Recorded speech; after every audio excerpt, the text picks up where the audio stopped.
Welcome back to Joe Stoner Boxing. Dillian Whyte has made some comments about his brother Dillian's defeat to Moses Itauma at the weekend. And, you know, you've got to bear in mind, of course, that Dean, and I don't think he's his biological brother, but they call themselves brothers.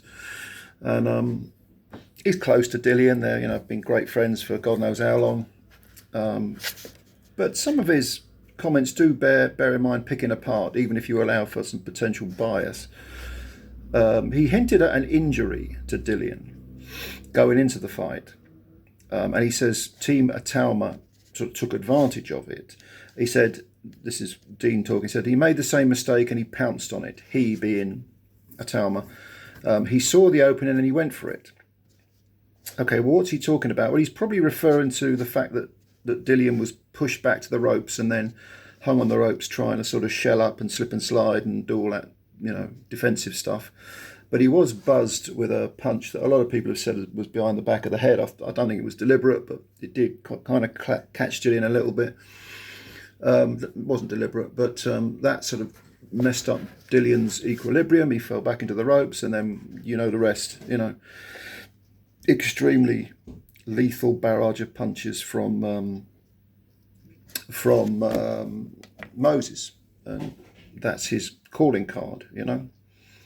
Dillian's also talked about possibly, Dean has also talked about Dillian possibly retiring, but picking up on the injury allusion, because he didn't actually come out and say it, but he said this is Dean talking, people whispering about injuries, that was probably another deciding factor.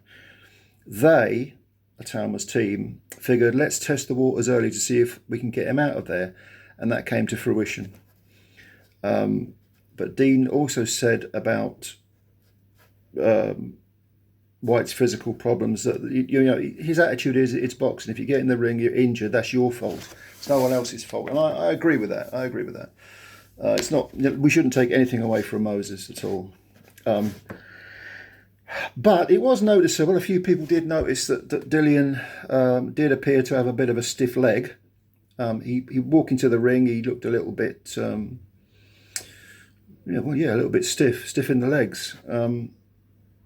And the fact that he was, for as long as it lasted, happy to be on the ropes, or apparently happy to be on the ropes and try and, ride out the storm. It didn't work, but does it indicate a leg injury? Look, again, at the risk of sounding repetitious, if you get in that ring with an injury, that's on you.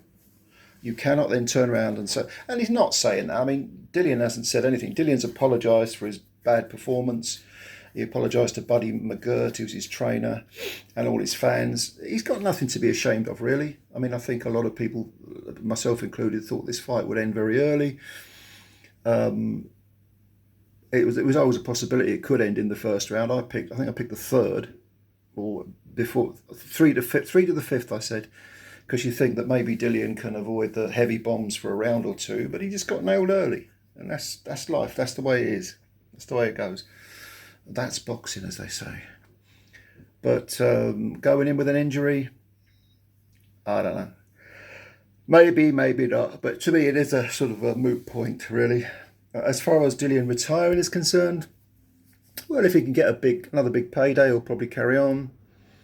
But it will just be a payday.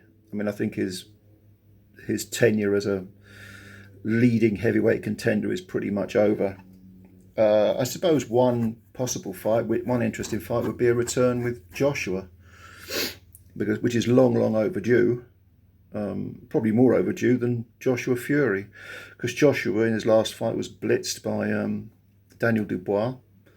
In a sense, he took a far worse beating than Dillian did against Moses, but the Moses fight was over quicker. So there are options for Dillian, but he is kind of just a name now. And Dean was saying that he thinks he should perhaps retire, but Dillian's his own man. He's going to do what he does. As he said so many times before, I love to fight. So why would I turn down an opportunity to fight someone like Moses Itauma? I think you got your reason there, Dillian, but God bless you for trying. Anyway, what do you think? Do you think, as I do, that injuries don't matter? We don't take anything away from Moses? Do you think that Dillian might have a future at a certain level? I mean, if he drops down, let's say, I mean, Dillian against Fabio Wardley, for example, they won't fight, will they? Because Wardley is great friends with Dillian. But that level of opponent, I don't know. I still think, I mean, Derek Chisora versus Dillian. Got to be honest, I'd pick Derek all day long at this point. So I think his limitations are there. But if he wants to continue, who would you put him in with? Let me know. Let me know your opinions. And yeah, thanks for watching the video. Please subscribe to the channel. Hit the like button if you did enjoy the video. Spread the word about Joe Stunner Boxing. Thank you very much, ladies and gentlemen. I always appreciate your time and your support. Bye for now.